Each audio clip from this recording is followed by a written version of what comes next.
Last month, I did something I've been avoiding for 3 years. I sat down with a spreadsheet and calculated the true cost of owning my car. Not just the monthly payment, not just insurance and gas, everything. Every single dollar that's walked out of my account because I own this vehicle. The number I landed on made me feel physically sick. And the worst part, my car isn't even expensive. It's a 2021 Honda CR-V. Practical, reliable, the kind of car financial advisors tell you to buy. But when I added up what it's actually cost me over 3 years, I realized I could have done something completely different with that money. Something that would have changed my financial trajectory. Today, I'm going to walk you through the real math, and I think by the end, you'll look at your own car very differently. Let me give you some context about my situation. I'm 31, I live in Denver, I work in marketing and make about $68,000 a year. After taxes, health insurance, and 401k contributions, I take home around $3,900 a month. 3 years ago, I bought the CRV. I put $3,000 down and financed $28,000 at 4.9% interest over 6 years. My monthly payment is $450. At the time, that felt reasonable. I could afford it. I needed a car. Everyone I knew had a car payment. This is just what adults do, right? But here's what I didn't calculate back then, and what most people never calculate. Insurance, $165 a month. I'm in my 30s with a clean record. This is actually on the lower end. Gas, I drive about 12,000 miles a year. With current prices and my car's fuel efficiency, that's roughly $140 a month. Maintenance and repairs, oil changes, tire rotations, new tires, brake pads, random stuff that breaks. Over 3 years, this has averaged $85 a month. Registration and tabs, $180 a year in Colorado. That's $15 a month. Parking, my apartment building charges $75 a month for a parking spot. Not everywhere does this, but in most cities, parking costs money somewhere, whether it's your building, your workplace, or meters when you go out. So let's add it up.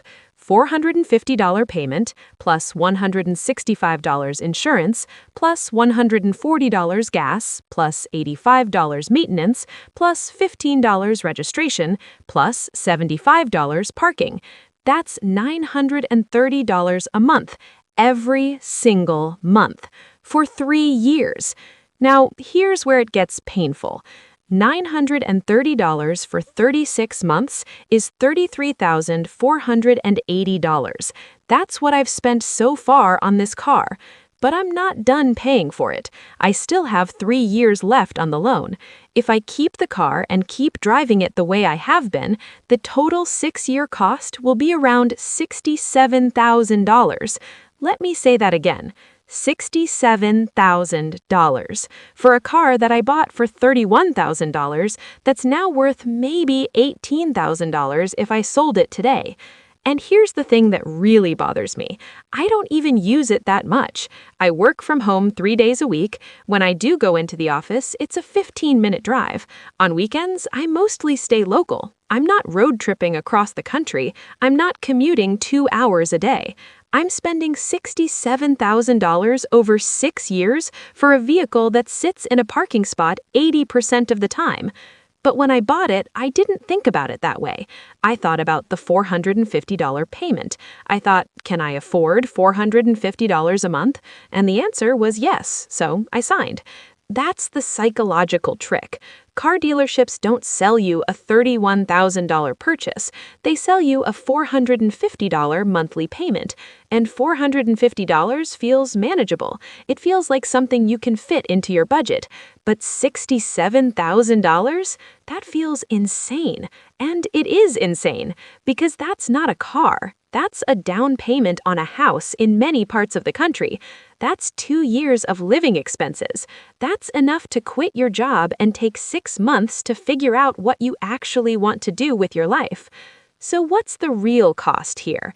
It's not just the $67,000. It's what that money could have become if I'd made a different choice.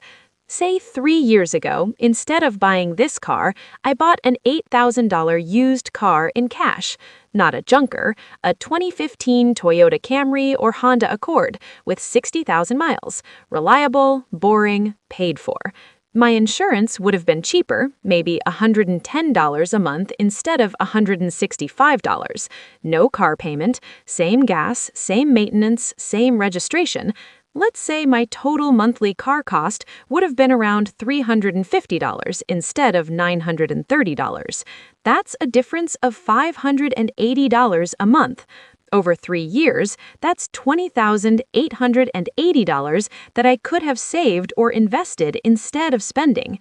If I'd invested that $580 every month in a basic index fund, averaging 8% annual returns, I'd have about $23,000 right now. And if I kept doing that for the remaining 3 years of my current car loan, I'd have close to $53,000. Instead, I'll have a 6-year-old CRV worth maybe $10,000, and I'll still be making payments. That's the long-term impact. That's the hidden cost of affordable monthly payments. You're not just buying a car, you're buying away your financial flexibility for the next 6 years. So, how do people who actually build wealth think about cars? They don't ask, can I afford the payment? They ask, what is this actually going to cost me, and is it worth it? They understand that a car is not an investment. It's not even really an asset. It's a depreciating expense that you're stuck with for years. People who are serious about money buy used cars in cash. They keep them for 10 years or more. They don't care what their car says about them. They care about what their bank account says about them. And here's what's interesting. Once you own a car outright, your relationship with money changes. You're not sending $450 to a bank every month. That money stays with you. It's yours to save, invest, or spend on things that actually matter. I'm not saying everyone should drive a beater. I'm saying that when you finance a new or near-new car, you're choosing monthly convenience over long-term security. And for most people, that trade-off doesn't make sense. Because the truth is, the difference between a $31,000 car and an $8,000 car is mostly psychological. Both will get you to work, both will last if you maintain them, but one costs you $67,000 over 6 years, and the other costs you maybe $15,000. That's a $52,000 difference, and $52,000 is life-changing money for most people. I'm still driving my CRV. I'm still making the payments. I can't undo the decision I made 3 years ago, but I can learn from it, and I can make sure I don't make the same mistake again. When this loan is paid off, I'm keeping this car for as long as it runs. No upgrades, no trade-ins, no new monthly payments, because I've seen what those payments actually cost, and I'm not interested anymore. If this video made you think differently about your own spending, I'd appreciate a like. And if you want more honest breakdowns like this, consider subscribing. No hype, no tricks, just reality. Thanks for watching.